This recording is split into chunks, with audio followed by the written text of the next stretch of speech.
Pemirsa, jangan lupa subscribe YouTube channel Official iNews dan nyalakan loncengnya.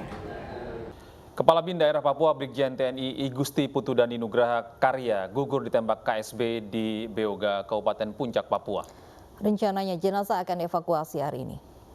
Brigjen Putudani tertembak dalam kontak senjata pukul 15.30 waktu Indonesia Timur. Rombongan Brigjen Putu diserang saat meninjau kampung Dambet, Beoga menggunakan sepeda motor.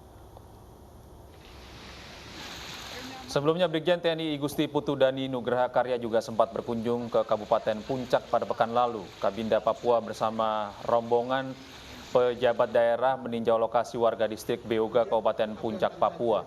Dalam kesempatan tersebut, Brigjen Putu juga sempat berinteraksi dan memberikan arahan kepada warga setempat.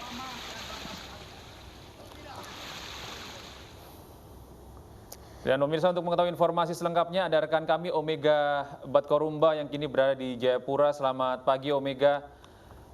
Ya, pagi. Ya, pagi. Omega, dari kasus tewasnya Kabinda di Papua ini bagaimana perkembangannya saat ini? Apakah pelaku penembakan sudah ditangkap? Untuk saat ini dari kemarin sekitar pukul 15.30 telah terjadi penembakan terhadap Brigjen Gusti Putudani Nugraha Karya selaku Kabinda Papua. Hingga sampai saat ini pengejaran pada pelaku penembakan seorang tak dikenal telah dilakukan aparat TNI atau Kodam Pengawas Jayapura. Baik, dugaan pelaku apa yang memang sudah ditemukan? Untuk sementara ini sampai saat ini pagi pun ini masih monitor dan masih bagaimana mereka membedah kejadian terhadap Brigjen I Gusti Putudani. Ya, Omega, apakah Anda mendapatkan informasi penembakan ini dilakukan dengan jarak dekat atau dari jauh? Informasi yang kami dapatkan, penembakan terjadi dari jarak dekat. Jarak dekat dari belakang, sisi belakang. Pelaku menembak dari belakang hingga membuat kepala dari Brigjen Gusti pecah ke depan.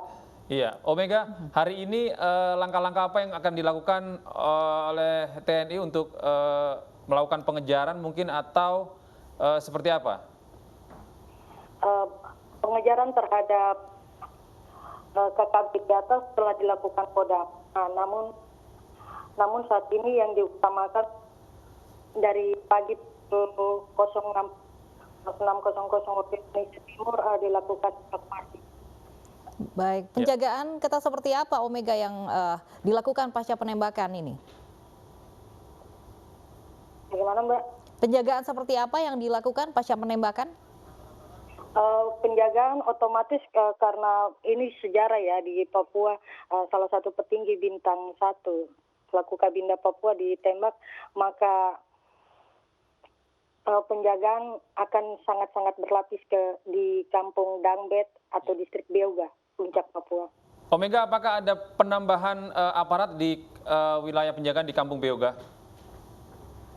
Untuk pagi ini belum ada kami dapatkan informasi penambahan aparat, tapi otomatis akan ditambahkan. Ya, baik, terima kasih Omega melaporkan langsung dari Jayapura maksud kami. Salah satu gelaran pameran otomotif di tanah air kembali digelar di G-Expo Kemayoran. Ya, pagelaran pameran otomotif ini menjadi yang pertama dilakukan di masa pandemi.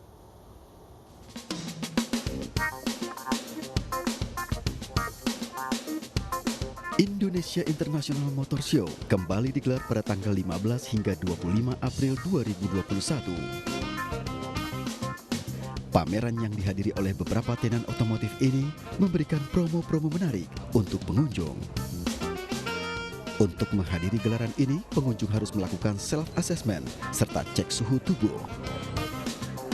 Selain itu, pengunjung dan peserta pameran harus tetap mematuhi protokol kesehatan saat berada di dalam lokasi pameran. Secara event dapat kami sampaikan karena selama 1 tahun sudah absen sehingga atensinya luar biasa. Namun dengan segala maaf kami harus membatasi maksimum 25% dengan protokol kesehatan yang ketat. Dan dari 25% itu menghasilkan transaksi yang sangat menggembirakan untuk agen pemegang merek maupun maupun aksesori.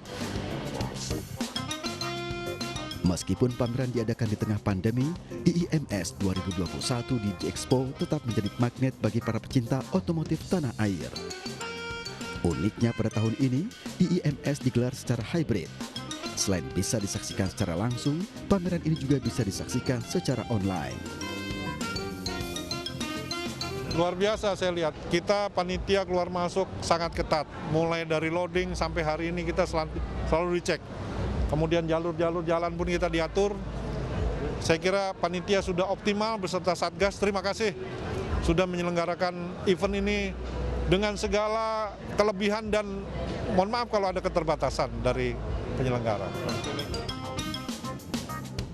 Meski digelar di tengah pandemi, Indonesia International Motor Show 2021 dihadiri oleh 91.50 orang dan berhasil membukukan transaksi hingga menembus 1 triliun rupiah. Dari Jakarta, Danes Suara, Edi Nugroho, iNews melaporkan.